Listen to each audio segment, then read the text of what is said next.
is going to be 3.5 minutes. So plenty of time to replenish your drink, make a head call, all that good stuff. All right. Banners there. Sticks.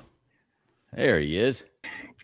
Sorry, guys. Sticks. What's up? A little Welcome, behind brother. the power curve. Yeah, That makes two of us. Right. All right. Just double checking media assets. It is 3 minutes, 30 seconds exactly for the DC Artworks ad. I didn't cut it or anything. I'll cut that down a little bit, but show's going out tonight. So, all right. All right. We have at least four watching. That'll start picking up a little bit more here. All right. Well, we're running a little late, Sticks, so I think we're about to start. I'll remove myself from how's your, all right. You need anything from us? You're I don't fast. think so. You're fast. You'll catch up. You're amazing as he talks about units and such. All right. I'm going to reset the timer, and then I'm going to start hitting the music as soon as I can find my way home from here. All right, here we go. And again, sir, as soon as the music fades, what I'm going to do is I'm going to take your picture. I'm going to make you look large like this, and I'm going to point to you, and that's your cue to give us your, so there I was. All right. All right, here we almost go.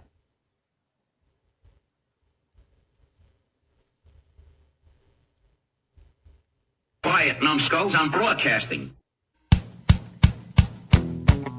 This here is a true story about crossing the pond at night in the world's smallest cockpit, on the tanker, through the weather.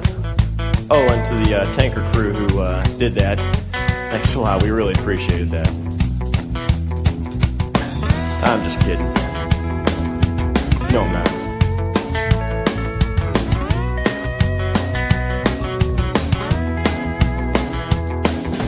There I was, crossing the pond, and you could see that I wasn't exactly fond. So there I was in the Quaison Mountains south of Da Nang, the New Year's Eve of 7071. Oh, not a good time or a good place to be there, I don't think. Wow. Okay. Greetings, everybody. Repeat here, coming to you from New Hampshire. So there I was with Maui, and we're going to find out what happened on New Year's Day, I'm guessing, by the time this one was all over. So we'll say welcome to him in just a moment. But first, I'm going to ask my co-host, where art thou? I am lucky enough to be at home for once in Kearney, Missouri, and it is our pleasure to have Maui on. And I'm kind of now I'm very intrigued. Was that the Tet? Was that the beginning of Tet? No, Tet was 68, wasn't it? Okay. Yeah. Geez, Figgy, don't you remember Tet? Come on, man. Well, I guess you were 5. Yeah. So fantastic stuff. Well, I can't wait to hear all the stories from Maui. Marine pilot. I'm guessing your aviation career didn't start in Vietnam. When did you first look skyward and go, I think I'd like to do that? Well, I'd hate to go way back, but I was raised on a farm in South Texas off of the south end of NAS, Kingsville. Yes, sir. And so and my dad was a farmer, and I would sit on that tractor plowing and watching those F9s do touch and goes. And not having a desire to farm the rest of my life, I kept thinking that the military was going to be a good way for me to get out of South Texas and get off of that farm. Okay. And as it turned out, it was right. Nice. All right. So, as I recall reading, you played a little football too, right? Yeah. Okay. Yeah, I played football in those days it was called Texas A&I University. Now it's Texas A&M at Kingsville. Okay. And we had a unique situation in the state of Texas at that time frame that it was very difficult for a black football player to get a scholarship in the Southwest Conference, like Texas A&M, SMU. And so our coaching staff were able to recruit a lot of very good football players. Gene Upshaw, Oh, who wow. later went to Oakland and then ended Yeah. up being the Player Association president. And we had Oh. guys like Mean Joe Green and Dwight White and Oh, wow. Harvey Martin in our conference. And so it was a very competitive sport. Yeah. Nice. Those are some big names you just threw out there, Maui. Yeah, they are. Oh, fantastic. Okay. And then were the OSOs officer selection officers? Yeah, running I around know there? you. Yeah, you played college football. Did you do ROTC as? No. And as a matter of fact, because college athletics don't let you get into ROTC Okay. because of the requirements conflict. Right. And in my freshman year, I had two upperclassmen mentioned to me that they had gotten into the Marine PLC program. And of course, the advantage of it was when you signed up, your longevity started. Right. And Right, you're paying in for the base mid day. 1960s, and when somebody tells you you can make an extra $100 a month if you sign up and have 3 years longevity as a second lieutenant, they sold me on it. And Oh, heck yeah. so, and to preclude that, at freshman orientation in 1965, the president of the college just said, "Ladies, if you'd excuse me for a minute, I want to talk to the men. And gentlemen, you have 4 years to get a college degree. At any time you flunk a course or you drop a course, plan on doubling up or going to summer school, because in 4 years, in June of 1969, you will get a notice from the United States government Wow. to serve in the military." Not an if, it's you And I will. was an 18-year-old kid and scared me to death. Oh, hell yeah. I knew, that's what would happen. And actually, after I graduated and got down to Pensacola and was in flight school, I'd been there about 4 or 5 months, and I got a letter in the mail, my draft notice.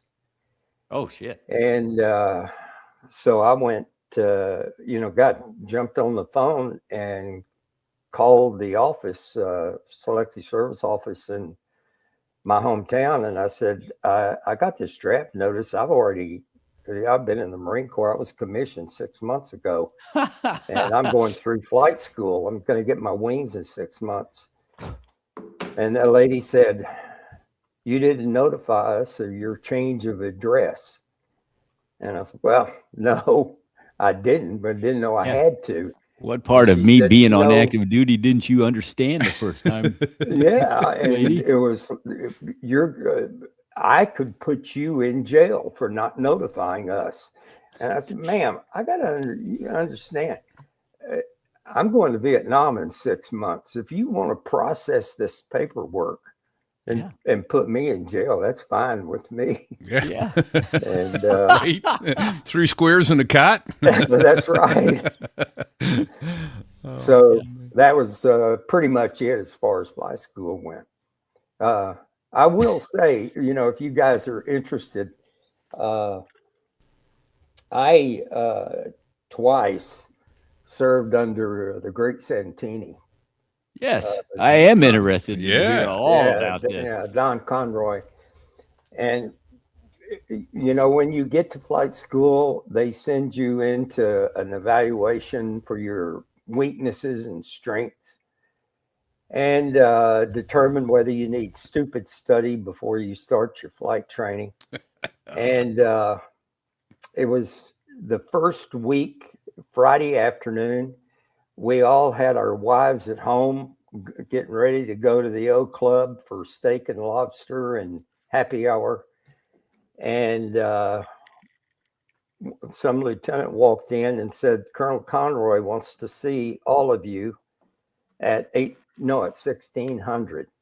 And so we thought he was going over there and shake his hand, and life goes on. We didn't know who he was. Yeah. And he was the commanding officer of the Marine Air Detachment there at Pensacola. No. And so we walked into this office, and there was a blackboard behind his desk. And there were about 12 seats for us, folding chairs, and we all sat down. And of course, some lieutenant or major walked into the office and said, "Attention."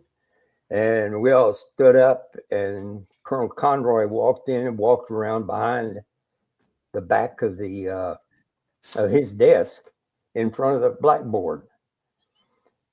And he looked at us and he said, "Gentlemen, you guys are now second lieutenants in the United States Marine Corps. Your pay is going to be $365 a month, and until you get on flight status, you're going to be living on that. So I'm going to teach you today how to have a date in Pensacola on $365.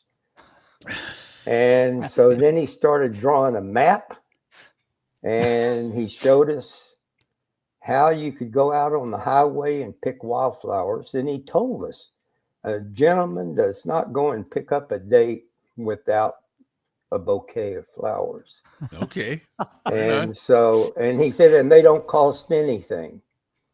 And then you can go by the base gas station, and gasoline is 27 cents a gallon. And you can get a full tank of gasoline. And then right across the street is the PX. And you can go there, take her over there, get a hamburger and a Coke. And it will not cost you more than $1.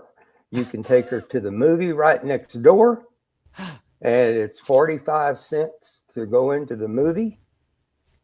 And I have just shown you how you can have a date in Pensacola in less than $5. And he turned around and walked out of the room. And so then later, I ended up being in Vietnam.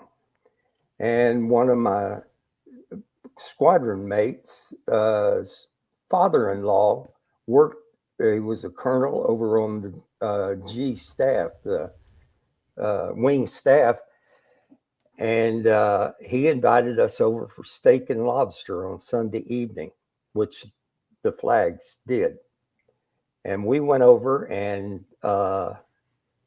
had dinner. And as soon as dinner was over, Colonel or General Armstrong, sat back in his chair, and he had his Cuban cigar in his mouth. And he said, "Gentlemen, we've got a couple of warriors here with us this evening, and maybe they'd like to tell us some of the war stories." And the two guys I was with, none of us wanted to say anything. You're in the room, full of colonels and generals. Right. And none of us wanted to say anything. And and then General Armstrong said, "Oh, by the way, you guys all served under Colonel Conroy back at Pensacola, didn't you? Why don't you tell us what he taught you?" And neither one of us said anything. And then finally I said, "Sir, Colonel Conroy taught us how to have a date in Pensacola on $5. And General Armstrong leaned back in his chair, and his Cuban cigar shot out into the middle of the room. And everybody was running around to pick up General Armstrong. And there was Colonel Conroy sitting over there, and he was the G1. Oh my God. So I went over to the colonel that I knew, and I said, Colonel Redmond, I've got to apologize. I didn't know that was bad that I said that. And and I said, sir, he's the G1, and he's going to have me on a fact tour tomorrow morning. Oh shit. And the Colonel Redmond said, look, Lieutenant Nix, don't you worry about Colonel Conroy, because General Armstrong knows who you are now. And Colonel Conroy is not going to touch you. Oh, that's funny. That's funny. That is a great story. Thank you. It is a great story indeed. Oh, So sure, I read the book, The Great Santini, which was much better than the movie. 5 And times better than the movie. I laughed so many times just out loud when I was reading it, because he was such a character in some of the shit that he talks about. Or I guess his son wrote the book, right? Yeah, Pat wrote a tremendous book. It's good. Oh my gosh. Well, thanks for sharing that. That's pretty cool. I've never met anybody that's actually met the man. Now I have. It's Maui. Thank you. That's pretty good. So when you got the brief on how to have a date for $5 in Pensacola, was that, let's see, I'm doing the math. Was that about 1969? Yeah. I'll 1969. Okay. Things were very different in 69, no doubt. Yeah. Well, that's pretty damn cool. All right. So you were in Pensacola in 1969. You were flying out of, did you fly out of Whiteman? Did T-30 Whiting. Did you do primary? Whiting Field. That's right. Yeah. Whiting. Okay. Yeah. Actually, not very much, because I had played college football, so I ended up on the Pensacola Goshawk team, playing for the Navy. And we had some wonderful teams. Roger Staubach had been the quarterback the year before. And No way. Yeah, and they played, Division II schools. But we only practiced on Monday, Wednesday, and then Friday was a walkthrough, and then you'd play on Saturday.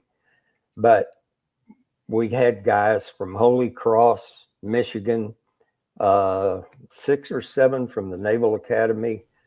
And these were all flight students of some kind? Yeah, they were all flight students, or they were stationed in Pensacola.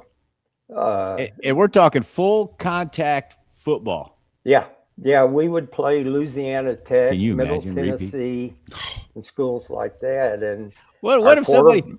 I mean, it's full contact. I mean, you're in flight school. I mean, what was in it? Well, I guess nobody was concerned back then, because I mean, hell, everybody's going to Vietnam. If you break your arm, or you break your fingers or your hand, and you got to lay off for 6 months. Well, no big deal, right? Right. Well, actually, I was going through softly, in the T-34, and it was more than I could handle. Trying to learn how to fly and playing football, and you never felt good because you're always sore. And so I actually left the team, and right before their first game, went to the game, and after playing football for 4 years in college, I said, I've got to get back in there. And I went back to the team. They let me rejoin.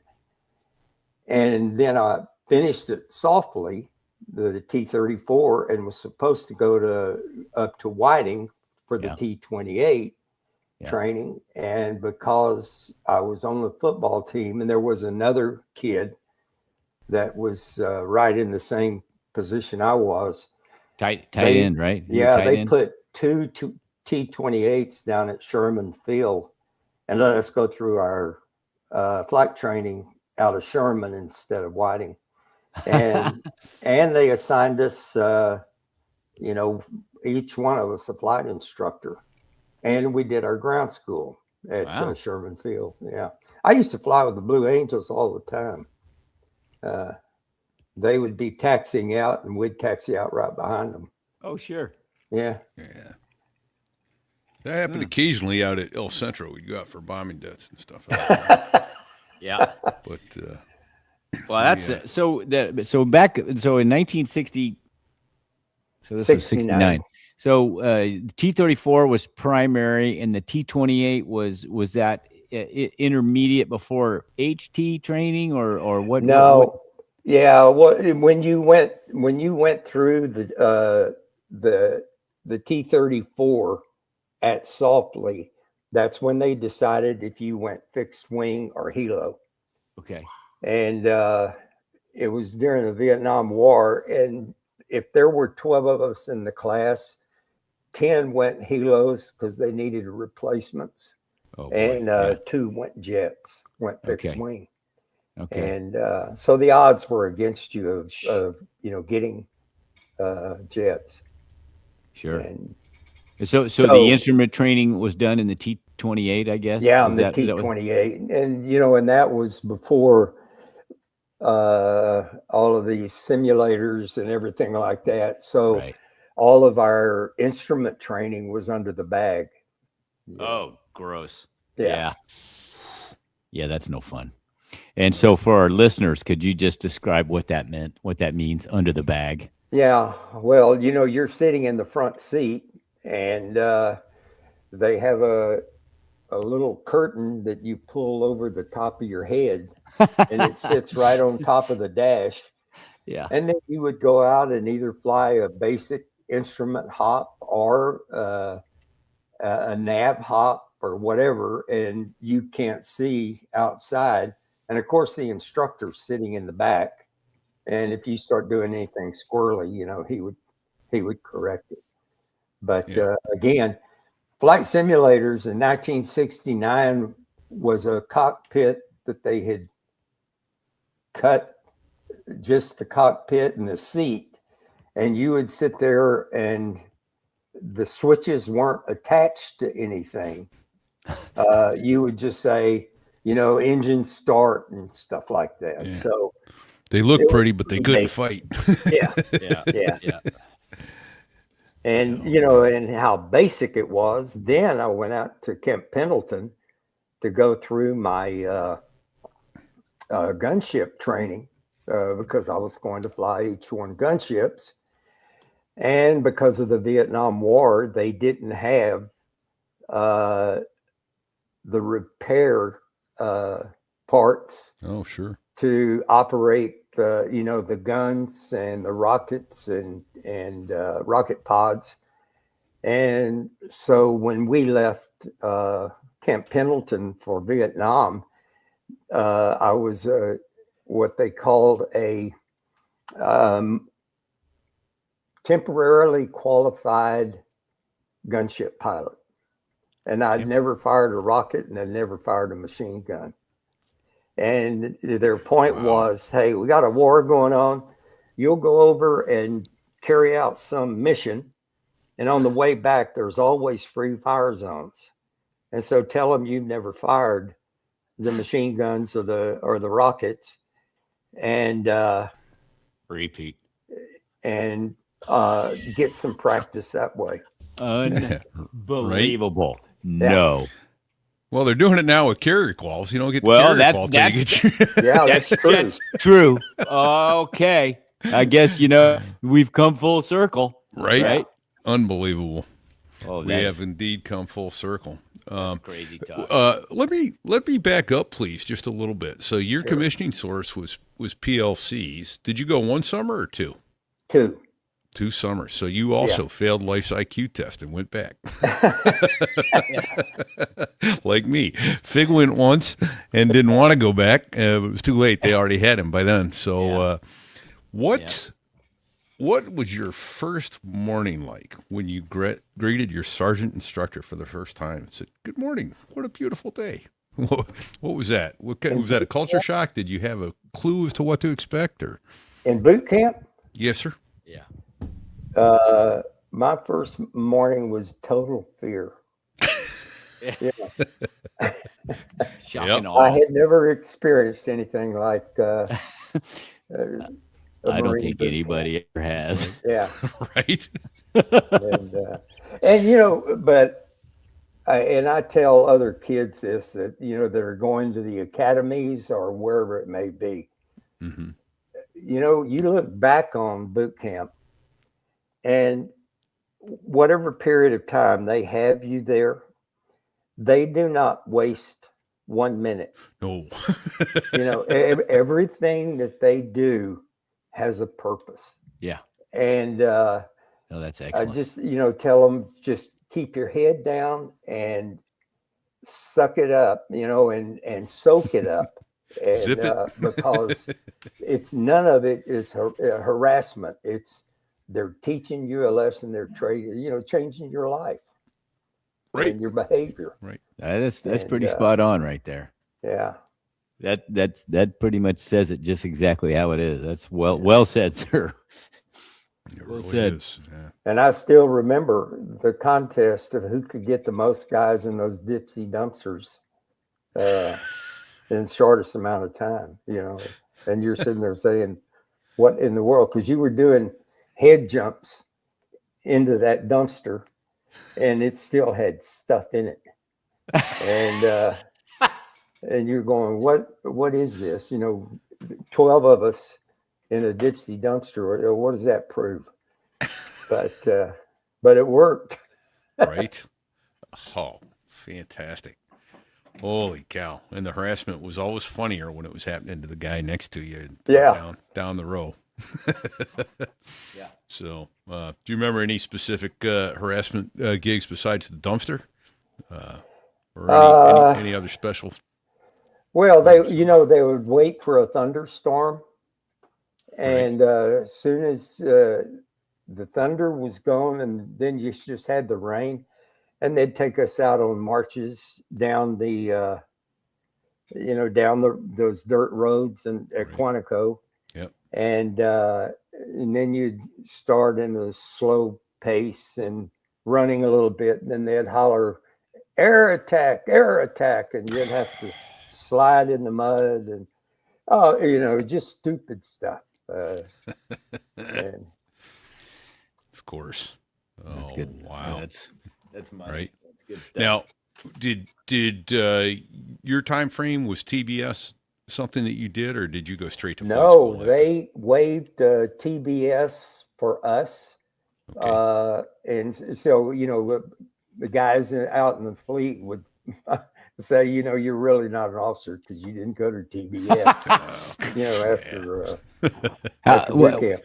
Yeah. And then when we were going through flight school, we had always, everyone hit the boat, when you finished your T-28 training.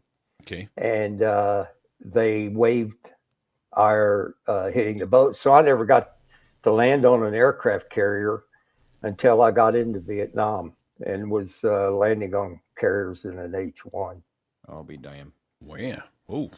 And so, how long a period were they waiving that? Do you recall? I mean, was that I wouldn't for have several any years? idea. It had happened maybe a couple of months before we were finishing our training, because that was the last thing you would do. Yeah. And but they were expediting getting guys to Vietnam, and so Expediting. Yeah. they waived the T-28 care quals. Sure.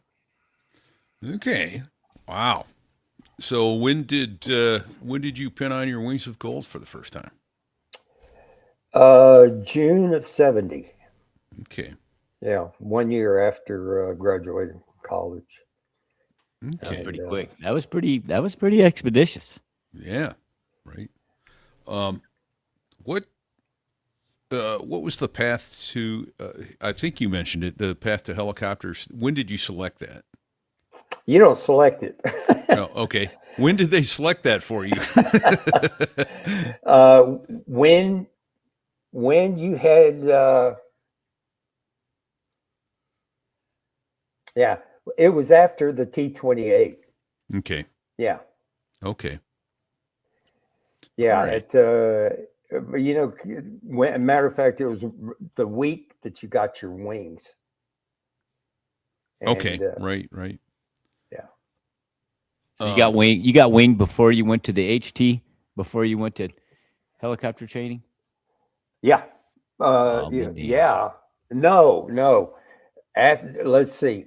After the T-20, you're asking me stuff that's 50 years ago. 60 years ago. Sorry. Yeah, it's weird. Yeah, when you finished the T-28 training, then you went out to Ellison Field and started out in the TH-57 helicopter.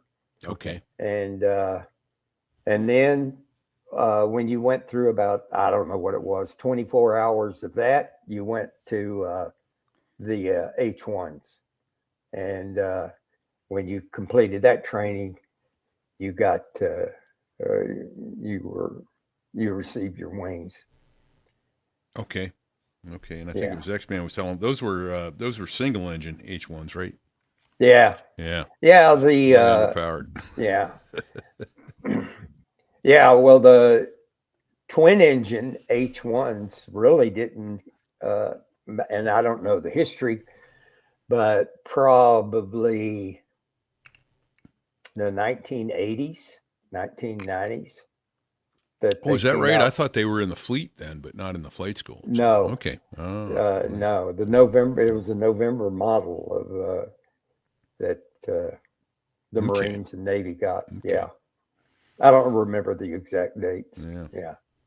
So now, it's 70, and you set your foot onto soil in Vietnam. Where did they put you up for? Where were you headquartered? Well, we were at Marble Mountain, and Marble Mountain was just right south of Da Nang. And the mission of the Marine Corps was what they call the Rocket Belt. So the Air Force, had the base over at Da Nang, and the Marines, they were out in the field, and we supported them out of Marble Mountain. Their mission was to minimize rocket attacks on Da Nang International.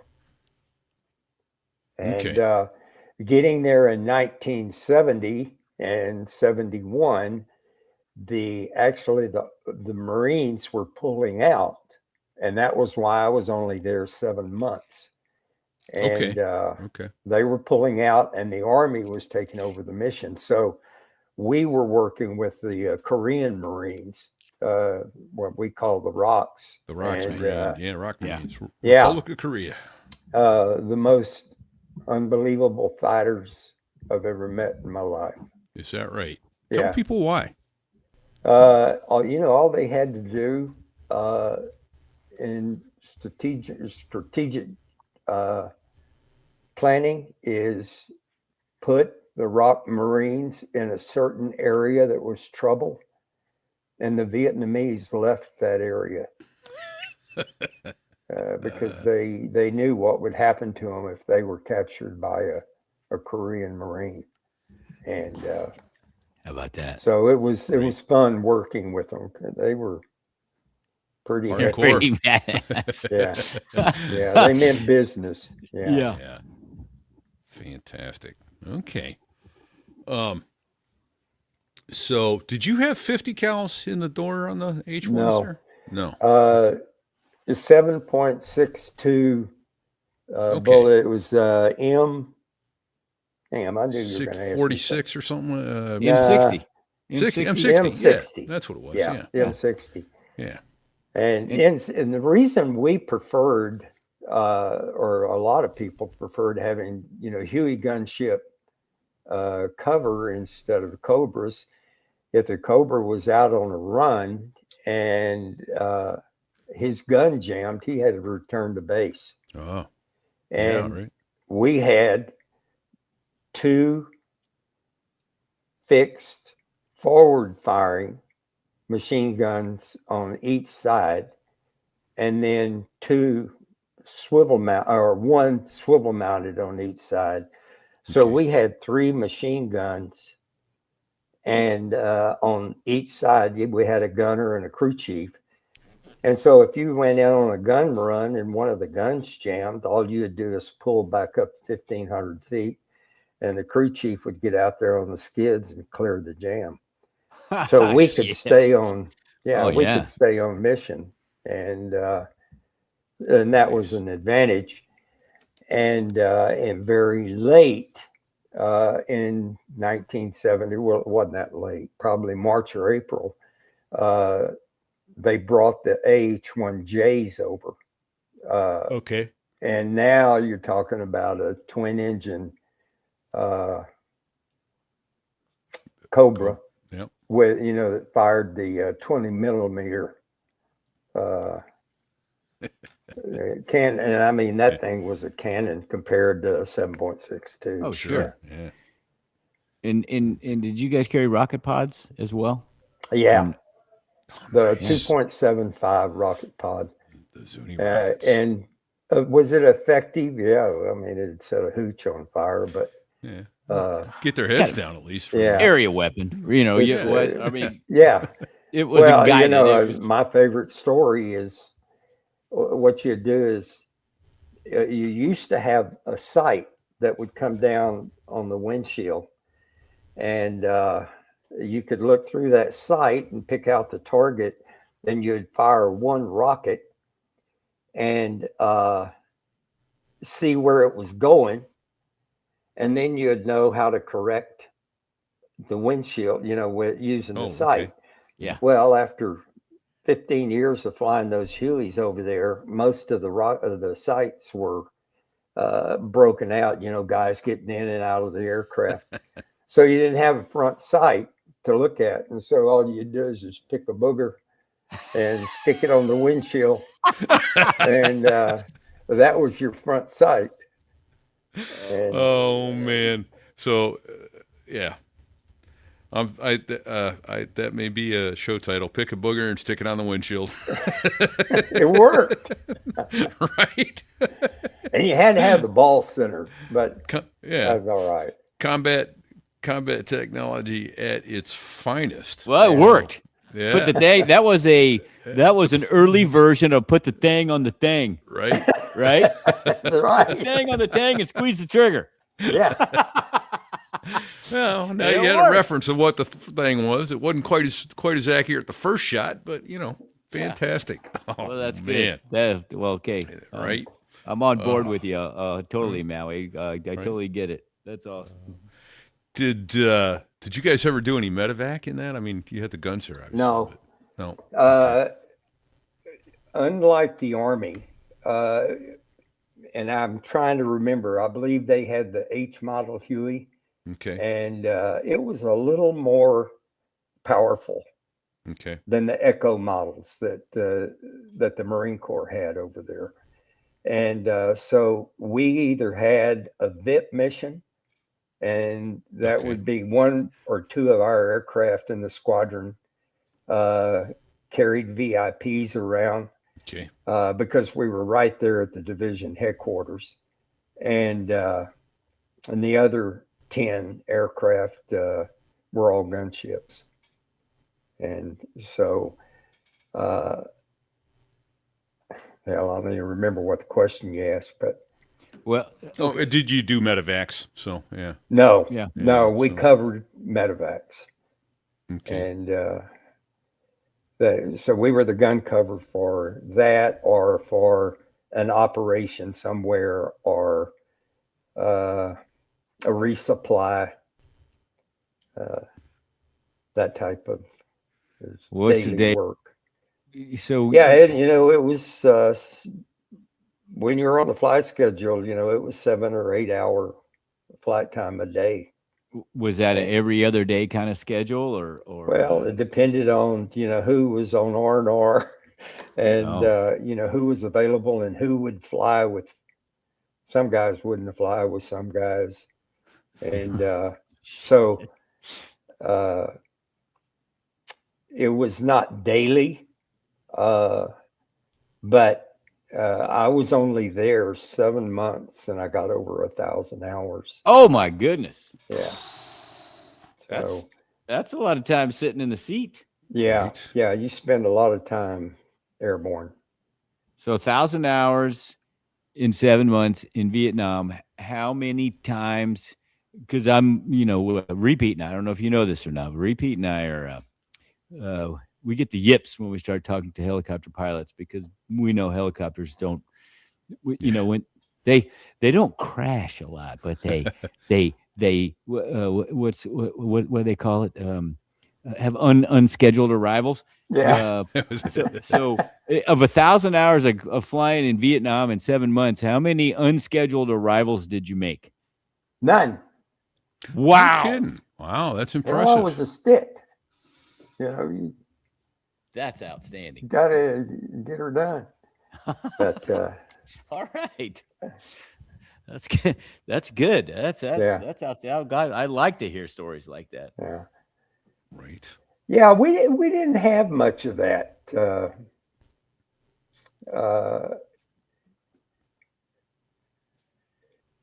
I think maybe in the 7 months I was there, we lost aircraft 3 engines. 3 had engine failures in that 7-month period,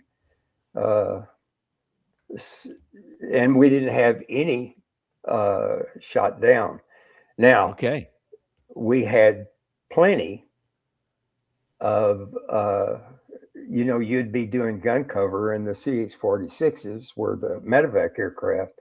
Yeah. We had several of those, that they would get shot down because they were down there in the zone. We were up at 1,200 feet orbiting.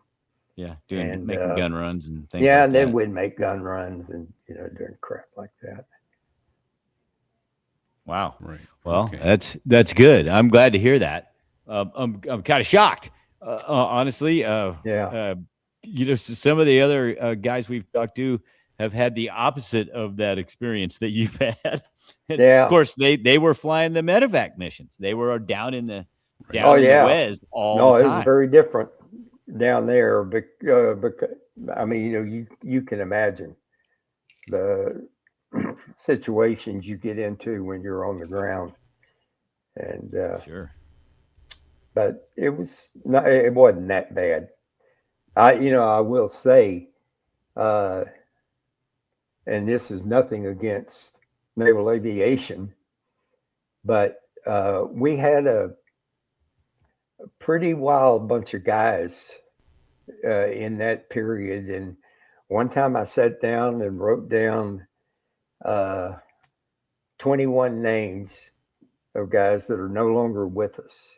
Wow. And 2 of them were killed by the enemy, and the other 19 were mishaps, crash landings and stuff like that. And so in Vietnam, or like just everyday during training? my Marine flying career. During your career. Okay. Yeah. Okay. Well, yeah, that's a lot. That's still a lot. Yeah. And repeat, and I know exactly what you're saying as far as that goes, because it's the job business, we train for is a risky business. And, Yeah. And when you're training, it's not safe all the time. Yeah. No, shit I've got a granddaughter right now that's thinking about the military, and because she wants to fly. Yep. And so, my point to her was, and by the way, first time she showed up for a FAM ride at a civilian airport, she still had her pajama bottoms on. And so I sent her a little note that said, this aviation thing, it's not something that just kind of happens because you're having a good time. You gotta have an attitude You gotta want it.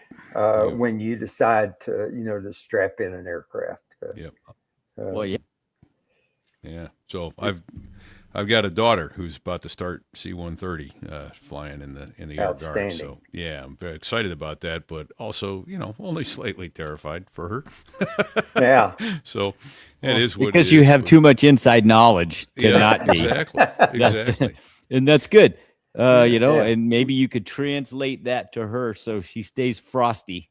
Yeah. Right. Exactly. So, which actually leads you. One of the questions I had prepared for you is, what story do you have from that era that pilots still talk about today that civilians would never believe? If they hadn't been there. And I think you kind of covered it, the number of friends that we lost. Yeah, I would say so there I was. And, let me preface this Okay. with, the difference in sea stories and war stories. That the sea stories start out once upon a time, and war stories start out, this is no shit. Right. And yeah. We couldn't so call our podcast that, but yeah. Yeah. Hey, this Yeah, is no you shit. you can erase that one if you have to. oh But, no, No, not it's at all. okay. It's yeah, okay. but We're and so this is no shit. When we went into the Quaison Mountains to pick up a medevac, we were covering a CH-46, and it was single aircraft because the weather's so bad. It was on New Year's Eve, and actually, we're lucky that we didn't get shot down flying into the Quaison Mountains because of all the grunts on the ground celebrating New Year's. And they didn't have Roman candles. They were firing 20 Mike, and we could see the tracers going around us. But anyway, Right. when we were War going toys. into the Quaison Mountains, we were just following the river. And this guy was back in there about 15 miles. And Okay. it was raining. I got to Vietnam in November, and it rained until February, never stopped. Right. And but it was raining, and we were down probably at 150 feet because of the overcast. And we got in with the CH-46 medevac helicopter, and actually turned around and came back out because we couldn't see well enough. So we called the name desk, and they put a Air Force C-130 above us at about 5,000 feet. And he started kicking out flares. And was this daytime or nighttime, Maui? nighttime. It was midnight. Shit. Midnight. That's right. That's what Yeah, you it was said. midnight. And and if you got above 100 feet, you couldn't see anything. Mountains on both sides of you, and you're flying down the river. And we flew back in there about, maybe 10 kilometers, 15 kilometers. And just as the 46 was going into the zone to pick up the medevac, basketball, the C-130, called us and said, you guys ready to pull out? And we said, yeah. And he said, well, I'm kicking out my last flare. Oh, shit. And so there we were 15 miles back in the Quaison Mountains. And the 46 pulled out, and he said, I'm going to 5,000 feet. And the guy that I was flying with decided that he wanted to try to stay down at 100, 150 feet Oh. so he could keep the villages in sight. Yeah, because they're so brightly lit in South and half the time we were in the dark. No. So there we were flying through the mountains, and I was talking to the name desk on the phone, and they kept saying, climb immediately to 3,000 feet, climb immediately to 3,000 feet for terrain clearance. Well, anyway, God was on our shoulder, and we flew right through the Quaison Mountains at about 500 feet, never got above it. Oh, my. And at night got out, and then all of a sudden it came out, and there was the Gulf of Tonkin out there in front of us. Damn.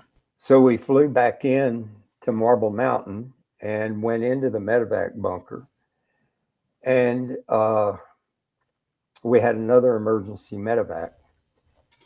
And so I was the co-pilot, and I ran out and got in the aircraft, and it wouldn't start.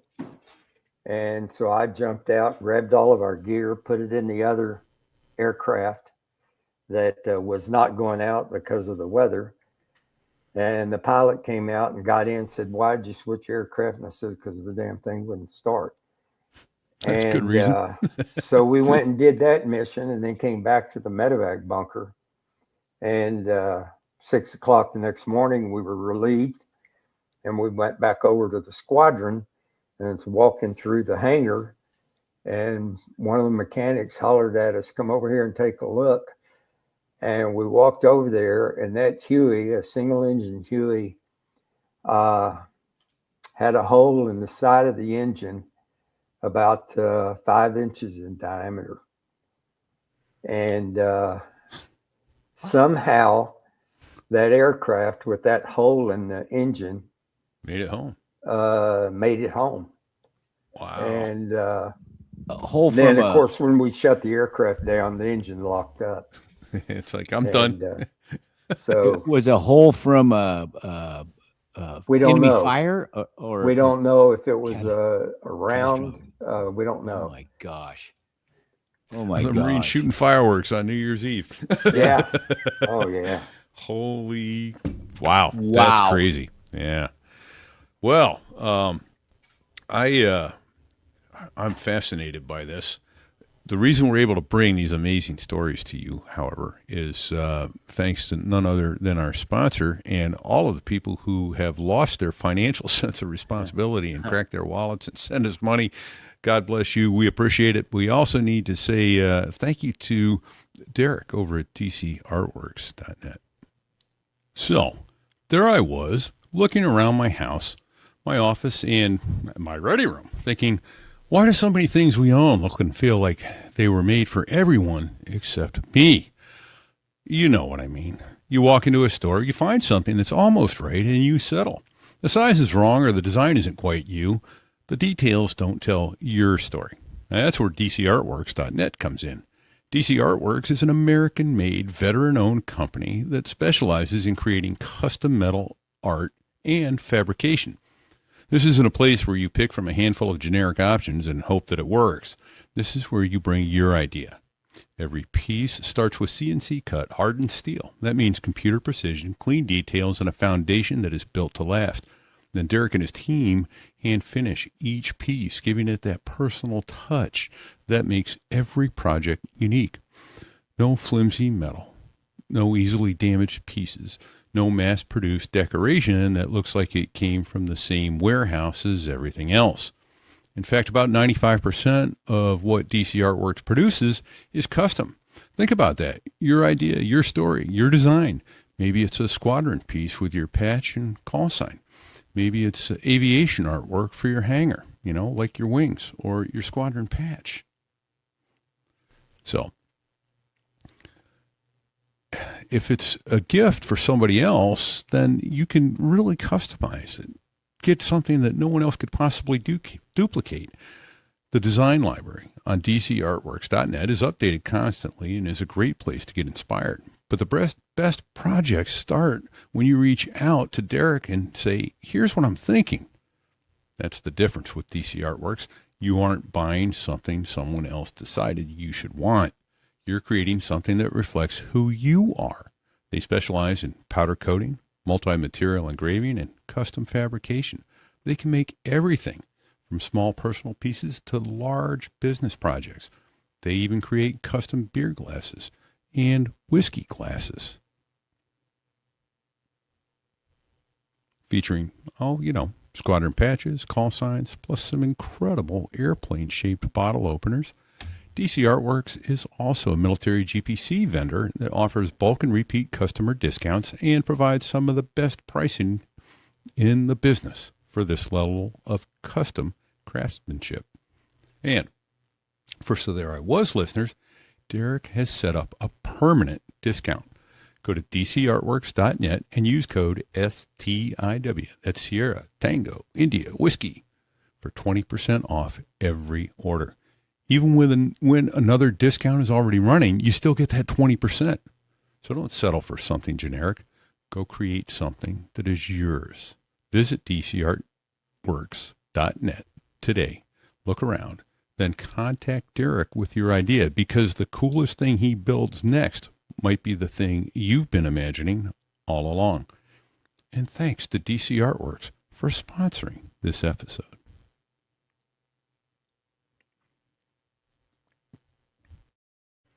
Okay, that was, thank you, Derek. Want to take just another minute here also and make a couple quick announcements. First of all, last week, if you caught the beginning of the show, I spent a few minutes thanking everybody who had cracked their wallet open and sent us money. Well, not quite. Almost everybody. And I said, if I missed you, please write in. And one listener did. And not only am I embarrassed, I'm a little angry at myself. So, Mike Evans, New Zealand, donated over $100 to us, and that is real money in New Zealand dollars. It's even more with the exchange rate. So, Mike, don't be butthurt. I'm the one that's butthurt at myself. And if I left you out, let me know. Being inexact and trying to thank everybody who's taken the time and taken the money and the money they could have gone and done something fun with, and they've given it to us, and I left him out. And apparently I've done it twice, because I tried to do all the thank yous again once before, and I left him out twice. And so Mike rightfully had enough. So God bless you, Mike, for reaching out and telling me how screwed up I was and to unscrew myself. And so I'm working on it. And thank you for the email too. Absolutely. And it was a wonderful email. Yeah, it was a wonderful email. So yeah, that was great. Another quick one. We met Miss Batitude herself, Badass's mother, at the Harrier Sundown. Yeah, Helen Silcott. It's a pleasure to meet you, ma'am.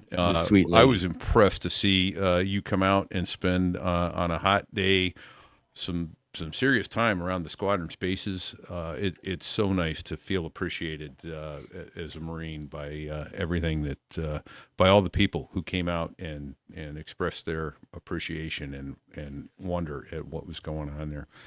And then, hey, one last one out there, and he said he was very impressed with all of you who reached out to him. So for those of you who reached out to Bago, it's therewas.us, it impressed him. He's still laid up with a broken knee. He's awaiting some results and going to get some surgery and all that good stuff. But keep Bago, Chase Cole, in your prayers. He is in need of them. He's a hurting unit right now. He's hurting. Yeah. I mean, his knee, oh, holy smokes. It looked like someone took it in a blender and stuck it back on his leg. So it looked like a grenade went off in his knee. It was ugly. Ugly, Bago. So yeah. Prayers out to you, my friend. You and your family. Keep enduring. You're doing well. So, wow. All right. So enough of those announcements and sadness and screw ups and all that good stuff. Let's get back to Vietnam, shall we? Let's get back to 5-inch holes in the side of your motor. Yeah. So after it rained. You said it rained from the time you got there so the first 3 months of the 7 months it rained? Yeah, and then it got hotter than hell. But at least it was humid. Yeah, actually, if you live someplace where it rains 24 hours a day, you don't even realize it's raining. Right. It's just the way it is. Mm-hmm. And you totally ignore it after a while. Yeah. The fish know they're wet, right? Yeah. And but boy, in March, the clouds disappeared. The sun came out. 120% humidity. And oh my goodness, terrible. But and I think about when I talk to grunts, man, I had the good life, compared to what those guys put up with. What was the day in the life of a Huey gunship pilot in 1971 in Vietnam? Right. Tell me what it looked like. Did you sleep in tents? Did you have a beer, cold beer, warm beer available? Yeah. What's that look like? Yeah. First of all, we were on a base. We were restricted to that base. There was no jumping in a Jeep and going into Da Nang or anything like that. Okay. But we lived in Quonset huts, and some of them were Quonset huts, and some of them were sea huts. And depending on which squadron you were in, you would end up finding a rack somewhere. When I first got there, they told me just go find a place to sleep for a night or two before the guy I was replacing left. And so I stuck my head in the door, and two guys were sitting in there on their rack. And I said, "Hey, you guys got any free racks? I need one for a night or two." And he said, "Yeah, you can have that rack over there. I don't know if you want to use the pillow or not. He got killed yesterday." Oh, shit. So I decided I didn't want to sleep in that bed. No. Yeah, I would. Found another one, but no. And we had a mess hall right across, from the Quonset huts. Okay. And it was 3 squares a day. Aviators had no complaints. No complaints. Little different than living out in the bush, right? No doubt about it. Yeah. And something you said earlier, and Sticks ran some aviation numbers at it. 1,000 hours in 7 months is an average of 4.8 hours a day of flying. Every oh my day. God. Every that day. Helicopter was an extension of your hands, wasn't it? That was pretty much the way it was, because like I said, sometimes depending on the mission, it would be 7 hours. And so all you would do is taxi back to the revetments and refuel and take off again. And it just depended on what was going on, how hot things were at the time. Hit the fuel pits, hot refuel, huh? Yeah. Did you shut down, or are the rotor blades turning? And you had hot refuel. Okay. Yeah, and the Huey didn't even have enough power. You'd get like 1,200 pounds of fuel, and then you had hopscotch out to the duty runway. And because, if you pulled in too much collective, the thing would squat on you. And so you just kind of pump the collective and bounce down the runway, and then you'd get off the deck and don't sit on that thing.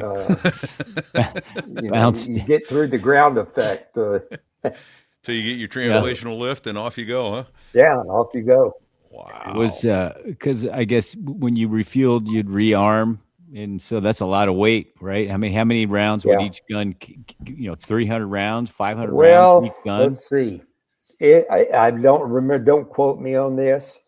We had 7-shot pods, and I think it was either 18 or 28 shot pods, and so you'd have to adjust $400 or $500 a piece. Yeah, if you took pounds. A full load in the pod, but very seldom did you have a need for that many. So we pretty much stuck with the 7-shot pods, and we'd have 10,000 rounds of 7.62. Yeah, that's not light. Yeah, so you were just right there at the edge. Yeah, and the bleeding edge. Yeah. Wow. Do you ever take any hits on your bird aside from that 5-inch hole? Yeah. Or were you flying that bird? No. Oh, you hadn't brought that in. In fact, I'd only been in country 1 month. Okay. When that happened, I got there in November, and that was in December. And they had this rule: if you're a co-pilot, it's like, I'll tell you when to touch the stick. Oh, boy. And so you sat over there and kept your mouth shut. Of course. Because the pilot knew everything and you didn't know shit. Right. How long did it take you to make aircraft commander? About 3 months. Okay. Yeah. Okay. Yeah, they kind of run you through everything that you do, and the gun cover and troop inserts and the operational kind of stuff. And and then you finally got to fire like the guns and the rockets you got to Vietnam, so you could say, okay, I'm fully qualified now. Yeah, well, that's true. And then, boy, I bet you but as a co-pilot, you just sat over there and he'd say, make me hot guns or make me hot rockets. And that's what you did as a co-pilot. All right. Well, in the airlines, you swing the gear for the guy, and I guess you swing the master arm switch for Vietnam. Fantastic. Oh, wow. All right. Anything else memorable from Vietnam, or should we move on to your later career where you did some interesting stuff? Yeah, we can move on. All right. Well, I want to know what was it like coming back for you, coming back from Vietnam back to the U.S. where it wasn't a popular war, and suddenly you're back here and things were way different. Yeah, well, I only had really two incidences. One was when we got to San Francisco. They told us to take off our uniform and put on civvies. Wow. Because the aircraft was going through San Francisco. And so we landed in San Francisco in civilian clothes. And then I had a flight down to Corpus Christi and got on the airplane and pulled my uniform back out on the airplane. And while I was in the aircraft flying into Texas, put my uniform back on because my family was going to be at the airport and I didn't want to show up in civilian clothes. Yeah. And then, and of course that was in the time frame that Jane Fonda was at the front gate of Camp Pendleton and would have to go in one of the side gates. And it was crazy times. And we went, after I got back with my wife, my best friend in high school and college invited me over, and he had married a girl from the University of Texas. And we were sitting there eating dinner, and she just looked at me. And she only knew me 2 hours, right? Oh boy. And she looked at me and said, how can you stand yourself being a baby killer? Oh my gosh. Yeah. Are you kidding me? Yeah. And Wow. I was kind of in shock that I knew there were a lot of protests going on and people that hated us, but ignorance is I always bliss, and felt they're like some it of the was a happiest people minority. on the planet. I swear Isn't to that God. something? Yeah. Wow. Yeah. And then later, when I went to Desert Storm and came back, the attitude was unbelievably different. Not 100% different. Right. 500% different about Wow. Right. our military. Yeah. So we grew out of it. The country did. Well, that's good. I mean, yeah, I only had that. Now, Fig and I got to watch Gulf War I from the Ready Room 223 on CNN when Bernie Shaw reported live from underneath the bed on the 14th floor of the Al Rashid Hotel. Yeah. And that was frustrating as all hell. But I still remember going into Palm Springs one day with a flight of two, and I think it was Nitty I was with, but we came into the break and did a nice little, hover and go around, and a little bit of an air show, as it were. Statute of limitations is up. Training. Now. You were doing training. We were doing training, yeah. And training. Landed, taxi in, and people met us there with T-shirts. And one of the shirts they gave us was big old Mickey Mouse going, "Hey Saddam, F you." Wow. Yeah. And they were are giving us different, that right? stuff. It's totally different world. So I can't Yes, it imagine was. So the heartbreak. 1971 to 1991. Wow. So Yeah. how does that work? How did you end up in what Desert were Storm? you doing in the 80s? Yeah. 70s and 80s, yeah. Well, I went in 69 and my military obligation was up in 74.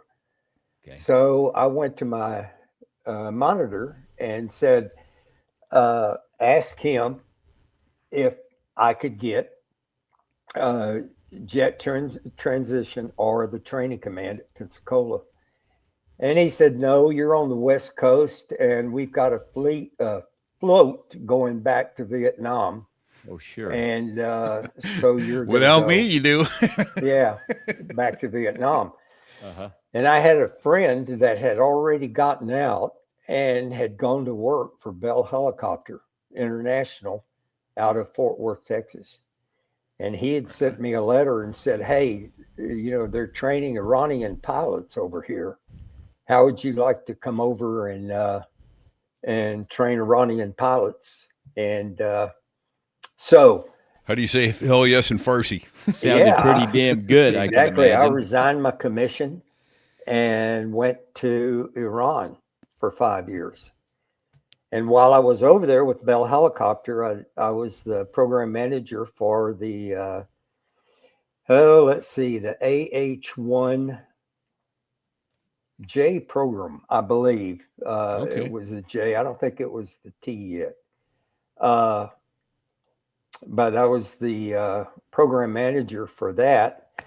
And because I was working with the Navy on the Shah's acquisition of these aircraft, I was working with some people out of the Naval Air Systems Command in Washington, and they invited me over to go to work for the federal government and be their in-country liaison for the F-14 Phoenix missile program, F-14 and Phoenix missile program.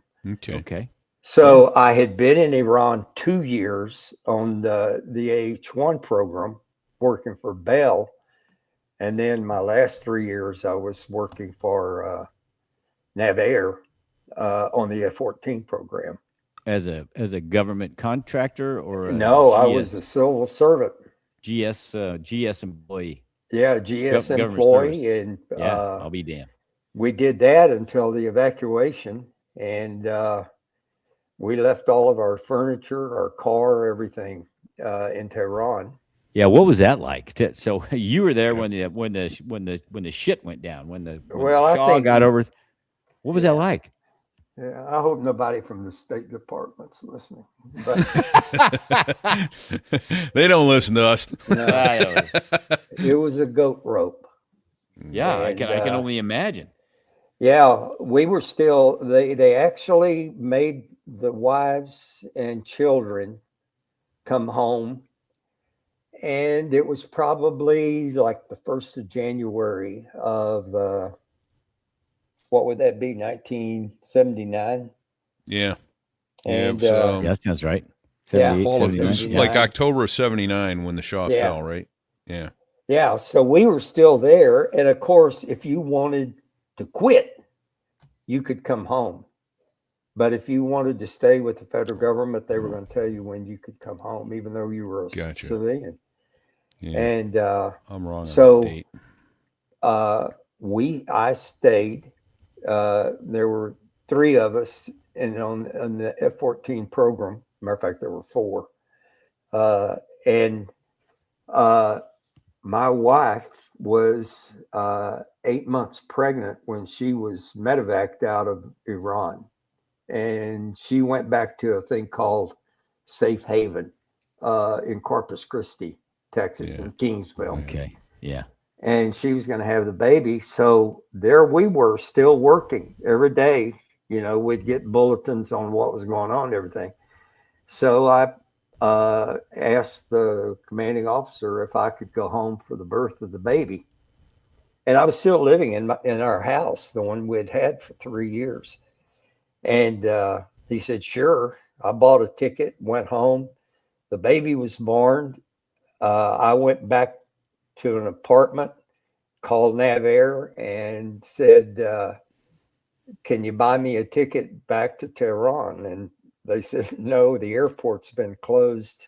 Oh, The shit. Iranians have overrun. Yeah. Oh, So shit. And I had my so- dates wrong earlier. That was February of 79. Yeah, when, February when of they- 79. And Yeah. the baby was born on the 13th. And so anyway, now I ended up, instead of going back to Tehran, I went back to Washington, D.C. And then the rest of the team came out to Washington. And then they had to find something, for us to do for a while.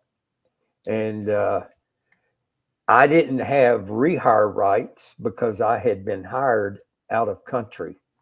Oh, And so I didn't have a location back in the United States.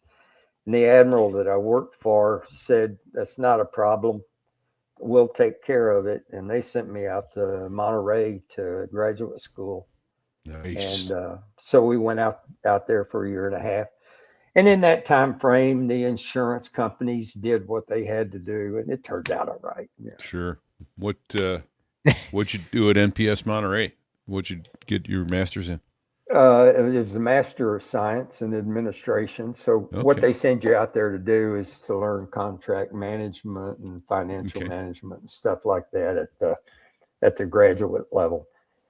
Sure. It's a very good program, and we were flexible enough, because it's hard to find guys in Washington D.C. that will go to Monterey for a year and a half. Sure. Wow. Because Really? they're so settled. Yeah. Yeah, I because people spent are settled. 6 They don't weeks- want to. Yeah. Yeah. I spent so- 6 weeks there in safety school. It was one of the Right. best 6 weeks of my entire military career. I was like, holy cow. And Yeah. then, the guys that were, it was interesting. The guys that had some programs was like, their tough decision was which golf course they were going to play that weekend.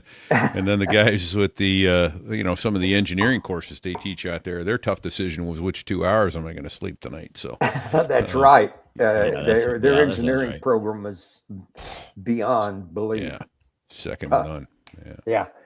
So anyway, then I returned to Nav Air. I'd been out there with a guy by the name of Mike Aiken, and he was a squadron mate. And Really? Did he Was go he to was he FedEx? still in the Marine Corps yeah, no, when you were in? Okay. yeah. When we were, he had stayed in the reserves when we Okay. went to Iran. I had resigned my commission. Okay. And so when I came, so we did the, going to the Naval Postgraduate School.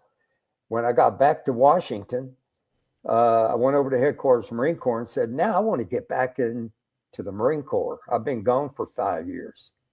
What do I got to do? And they said, well, you've got to, if you want to fly, you're going to have to find a squadron that will take you. And so Mike helped me get into a CH-46 squadron down at Norfolk. Okay. And so then I went back to headquarters of Marine Corps and said, the reserves will take me. The squadron will take me and transition me into 46s. And will the Marine Corps accept me again? It took them 2 years. Oh my And gosh. yeah, so I had 7 years of broken time, Yeah. and they made me start all over again as a brand new captain. Oh, Are you So- shitting me? Yeah, now think about this: that every time you go up for promotion to major or lieutenant colonel or colonel, Yeah. You're 7 or 8 years older Yeah. Right. than than your your promotion board. contemporaries. Yeah. But I was flying in the 46 squadron, and I didn't care. And so I stayed in the squadron, and we got activated for Desert Storm. And so I went over to Desert Storm, and I was a major then, and I was 45 years old, but I was still several years away from 20. Yeah. Because And- all that broken time, right? Yeah, and I got to wear it 45, and you're flying night vision goggles, and it's tough to wear glasses and night vision goggles, and all our flying was at night. Oh, of course. And so I'd go down in pre-flight before the sun went down so that I could familiarize myself with the pressure gauges and the temp gauges and everything. Yeah. And I kind of got to where I knew where a 3 and a 4 was and the little ticks between them. And then all the time I was in Desert Storm, I was thinking, okay, big boy, you lived through this one. You better get out of the cockpit.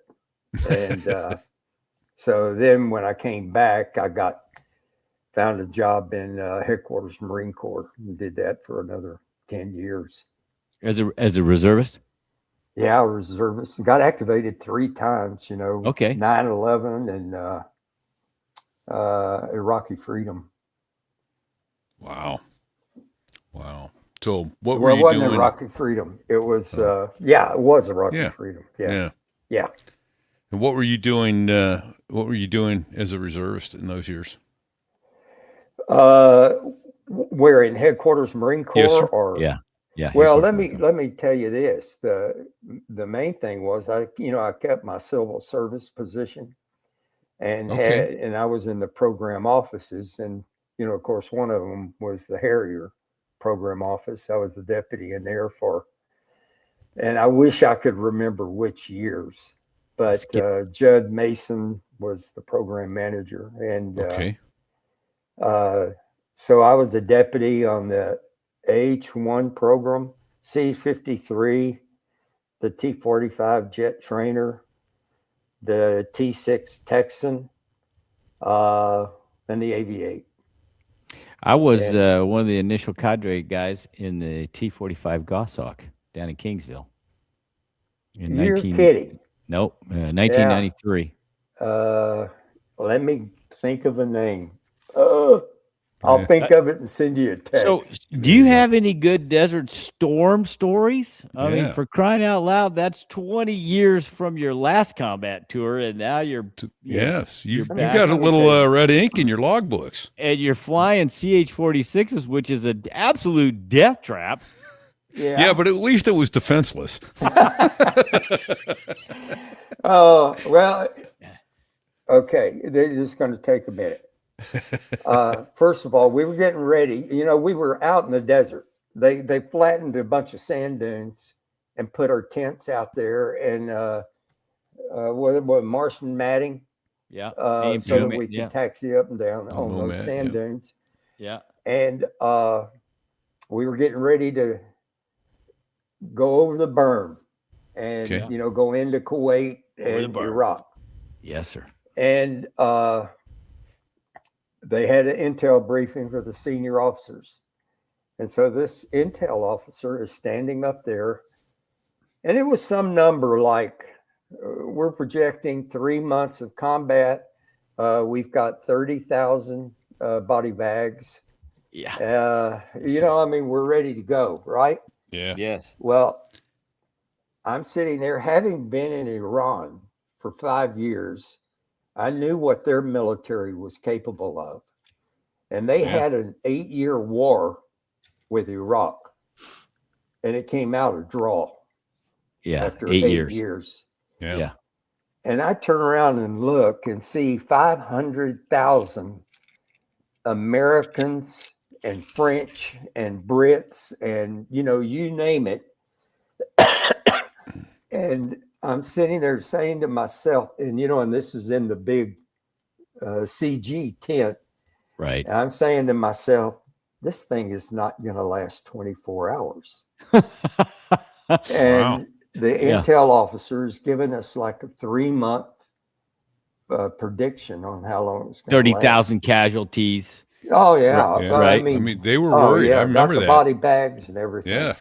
Yeah. They were worried they didn't have enough body bags. Yeah. So no doubt about it. The morning of, we had 6 46s, and then we picked up a platoon of, matter of fact, a company of the advanced team to go in and take the international airport. So when we crossed, when we crossed, you talking about Kuwaiti International or Bag? Yeah, Kuwaiti International. Okay. And because what they were going to do was establish a base there and then go into Iraq.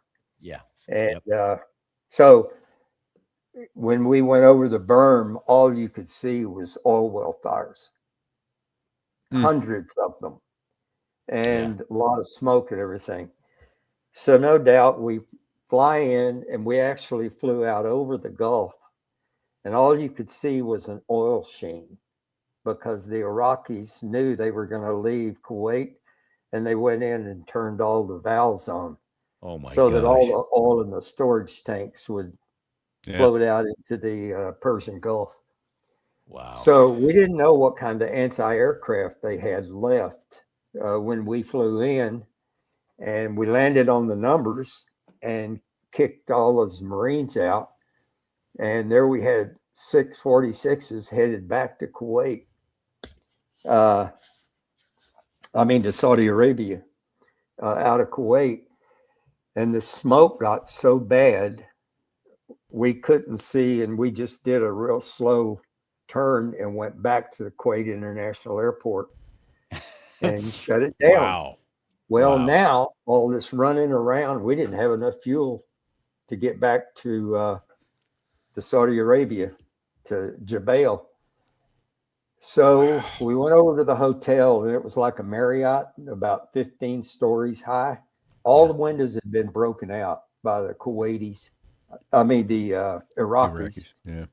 And they started fires in there. So, the sprinklers.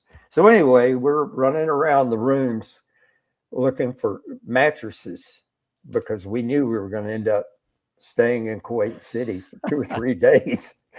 And we'd find a dry mattress and the windows were broken out. So we'd throw them out of the window. And we drug those over to Kuwait International Airport. They were co-located. And I'm not going to tell you who it was, but we were sitting out there one night smoking cigars because the war was over. Right. Yeah. And there was a Marine general. I'm not going to say who he was.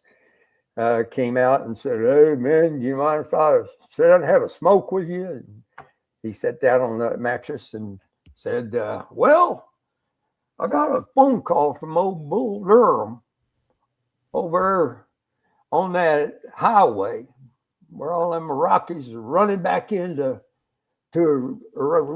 to Baghdad. And he's out there groping around in the dark, killing as many of them as he can." Wow. That was the highway to hell. That was The when highway to hell. Yeah. And that's how long the war was. Yeah. So it was months and months of sitting around and not much to it. Wow. Oh, wow. Do you remember seeing a 747 that got blown in half there at Kuwaiti International? Seeing it do what? There was a 747 got cut in half with the was Harrier British. bombs. Yeah, we walked. I may have pictures somewhere of walking up on the wings. Yeah. I'm pretty blew it sure in that half. was Sal that did that.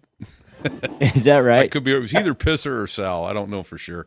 And someone will call me or write to me and correct me, I'm sure. But yeah. Cut the I think they were 747 trying to in get half. people out and didn't do it in time. Wow. Crazy stuff.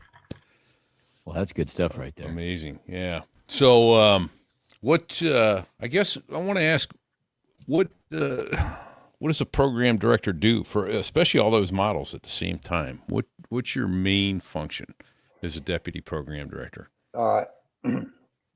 Go a little bit above that and call it the Naval Air Systems Command. Okay. So NAVAIR. Used to be in Crystal City. They're across from the Pentagon. And they moved them down to Patuxent River back during the base closure period. Sure. And so their responsibility in the Naval Air Systems Command is the acquisition and support of every aviation program that we have. So they work in coordination with OPNAV, the Chief of Naval Operations, the different sections, to establish a requirement. And OPNAV works with the fleet to get those requirements. I want this airplane to go so high, so fast, pull this many Gs, stay airborne for this long, on and on. Okay. C&O goes Chief of Naval to Operations. the Naval Air Systems Command and gives them an operational requirement, an OR. And the Naval Air Systems Command turns around and goes to Bell, Boeing, McDonnell Douglas, Sikorsky, whoever it may be, and says, this is what our guys in the fleet want. We want it to fly this high and this fast, this many G's and all that.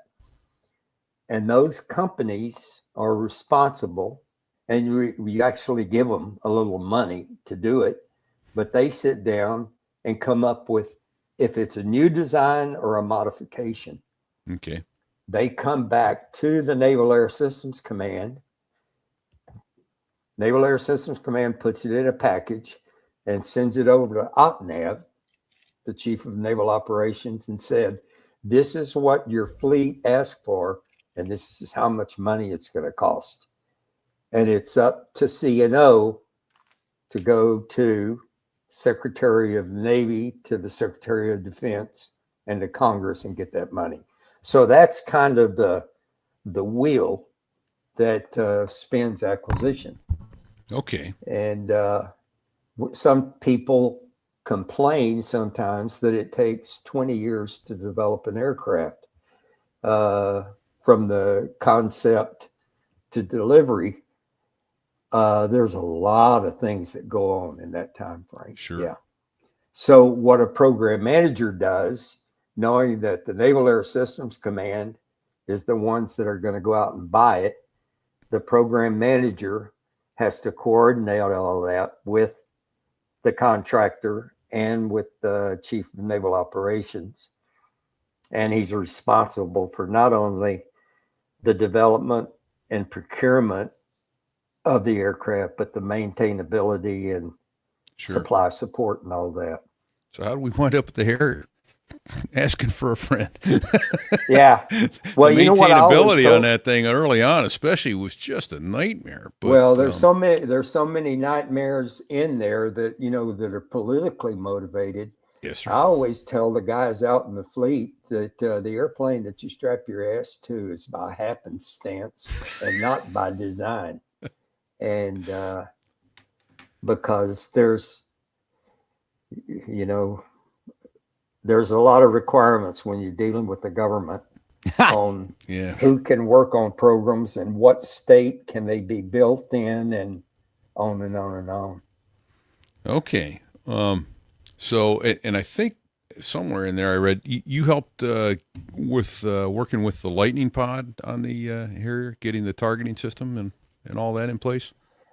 Yeah, well, that was just in the time frame I was there. Sure. Now, so were you working by chance with Russ Sanborn? Yeah, unbelievably fantastic guy. Indeed he is. We had him on episode 129. I'm going back to get my name tag because he was a POW in Gulf War I, and they ripped his name tag off when they captured him. He says, I'm going back to get my name tag when he went back the second time to fight. Do you know I worked with him a year before I knew that he had been shot down? Yeah, he's just so quiet and humble and all that. You would never know unless you asked him. I will ask our audience all if you have faith, please pray for Bart. Russ Sanborn has faced some tremendous health challenges recently. So right. Yeah, so please thank do you. so. I'll keep him in my prayers. Yeah, he's a prince, and a lot of Harrier pilots did successful things because of the actions of him and you, I'm sure, in getting that Lightning Pod squared away and getting it on that airplane. So, well, I'm not going to go real deep into it, but in the time frame that I was in the Harrier program office, we were losing. Well, they're lawn darts. Yeah, and we were losing like 1.8 of the 5 crashes a year. 2 of them were killed with a parachute. Yeah. And we were trying to get the Marine Corps to do something about that. And it was very difficult because of the weapon systems that we were putting on the aircraft at the time and the cost. Yeah. And it was, the attitude almost was, hey, it goes with the territory. Yeah, doggone it. Which is it sort of does, but it shouldn't go that much with the territory. So, Yeah. Right. Now, Right. so that I thought we had a stencil seat, and I saw did they change the seat to Martin Baker? It was a Martin Baker. I Yeah. thought it was a stencil seat. I thought it was a stencil seat in the B, but That they may made be the one that's in there now. I don't know. yeah. Okay. Yeah. Well, either Well, way, yeah. we had several friends go with some seat I don't know if it's a malfunction or just the whole design. The seat may have functioned as designed, but the whole if you came out of the airplane with any yaw, it would break your Yeah. neck. No, the problem was, your typical ejection seat functions very well if you're at 10,000 feet and you have an engine fire and you punch out. Yeah. And the definition is it goes, Yeah. and the Aviate seat doesn't do that. It goes bang. Yeah. Because more than likely you're in a hover and something happens and you have to punch out. So it's almost like zero altitude when you can Yeah. punch, or when you do punch out of an Aviate. Yeah. And that was Yeah. why I believe it was, now that they're being replaced, it doesn't matter, but it was, to me, it was not easy to sleep on. No. In fact, We were losing too many guys. the Los Angeles Times did a big expose on that whole process for the Harrier at some point too, and how they kind of looked past a lot of that. So it was tough. I want to change ahead, the subject just for a second. Yeah. I'm going to, where did the call sign Maui come from?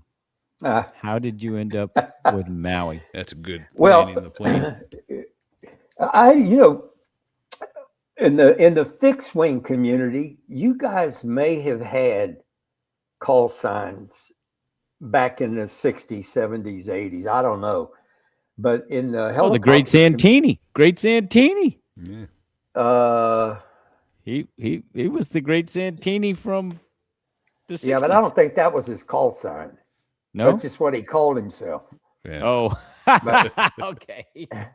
Yeah. So, Well, Bull, but he when went by we were in the squadron, the Cobra guys, I can't remember, but it was like Snake 24, or the Huey guys were Comprise. The 53 guys were, I don't remember.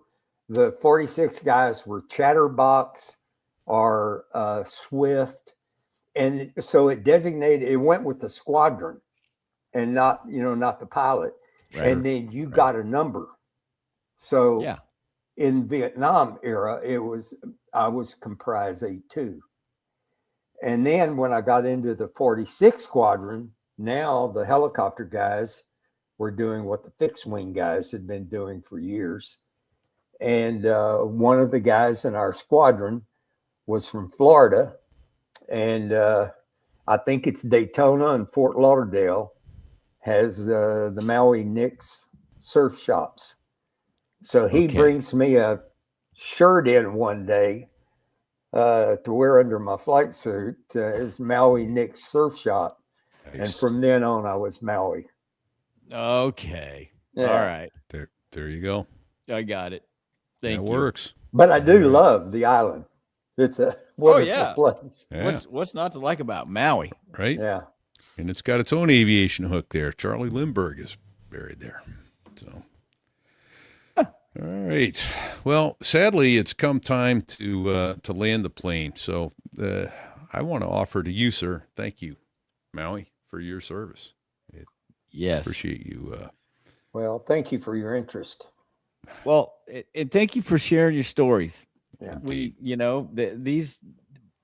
These stories need to be told, and Yeah. and thank you for sharing yours. Yeah. We're grateful.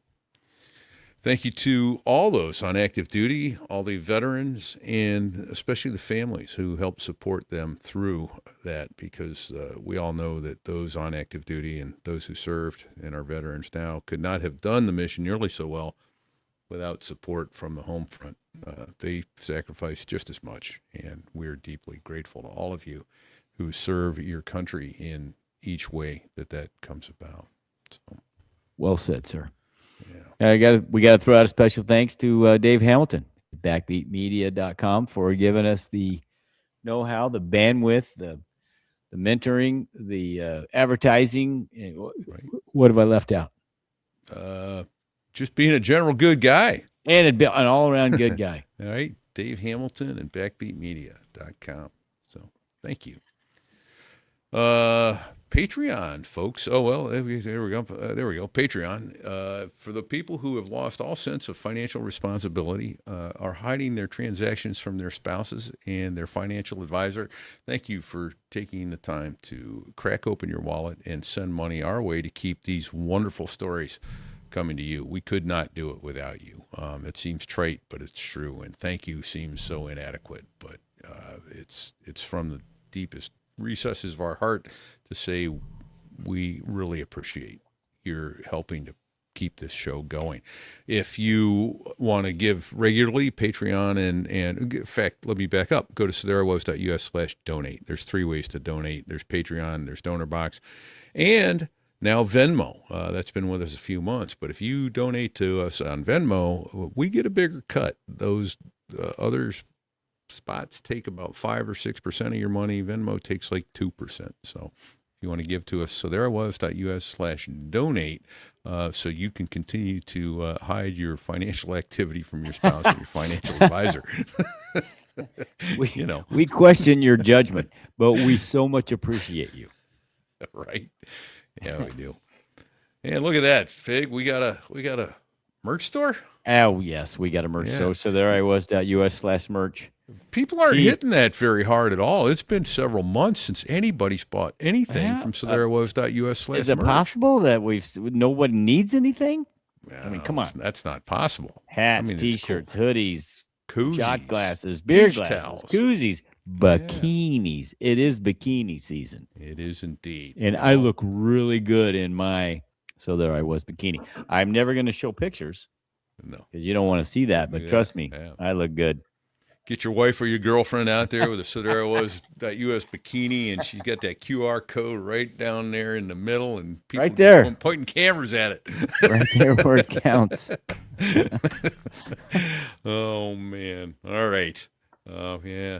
To our sponsor, DC, Derek Combs, DCArtworks.net. God bless you, sir. You've been with us a while, and we appreciate all you do and your amazing artwork. I love my wings, my patch, my glasses. Fantastic stuff. And if you're listening, Derek, I'm calling you here in a week because I need my tail flash and my squadron logo. Yep. More stuff. So we're going to order it up. Yeah. Hey, so there was.us/rate.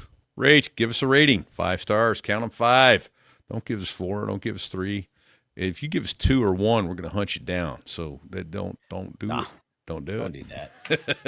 Give us somebody else. Yeah. Give a low rating to another show. Come back and tell us what we did wrong. Give us 5 stars anyway.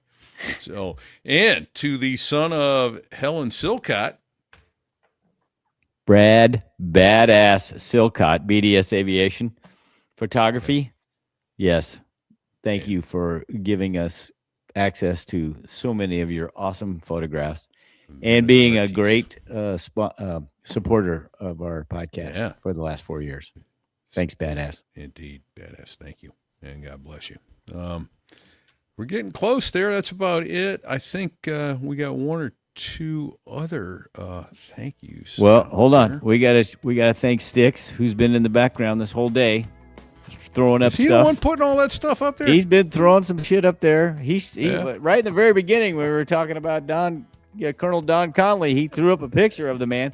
Yep. And you know, you talked about it, but let's just say, hey, everybody say a prayer for Bago for speedy recovery, because that man's got some serious pain and suffering going on right now. Yep, he's got a banged up getaway stick. So there we go. Yeah, it's thank you, Stick. Puts a picture of 2 kids in flight helmets crying and whining. It's us in the ready room, pissed off because we weren't in there shooting and banging it out. That's pretty spot on right there, buddy. Right on. Yep. Sadly, it is. Yep. So, yeah, and what we're hearing in the background, That's the two F-16 pilots that make the Air Force sound good. Made the Air Force sound good. That's the Dos Gringos. Both of them. Thank you, gents. Both of them for giving us access to your music. And they've been on our podcast twice. And they're great Americans. Great Americans. Great Americans. Great Americans. Yeah. So, I don't know. Fig, till next week, you got any advice for the folks? Well, I would normally say don't sit on the ejection seat handle, but because of Maui he's one of the esteemed unrestricted aviators, we got to say don't sit on the collective. Don't do it.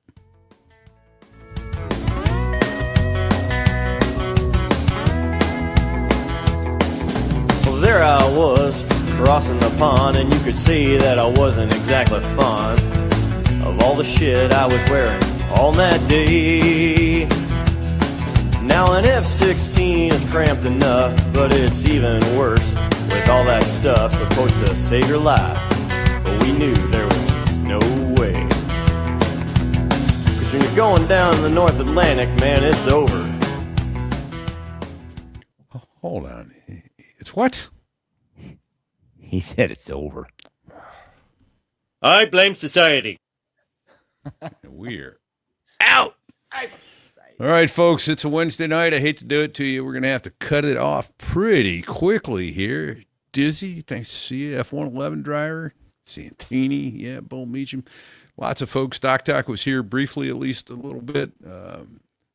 Yeah, so, hey, thanks for tuning in, everybody. I hate to do it. Got to end the stream. No post-show chat today because we are. I'm up against it getting the show out. Gotta let it rip, baby. Yeah, man, here we go. We're pulling that ejection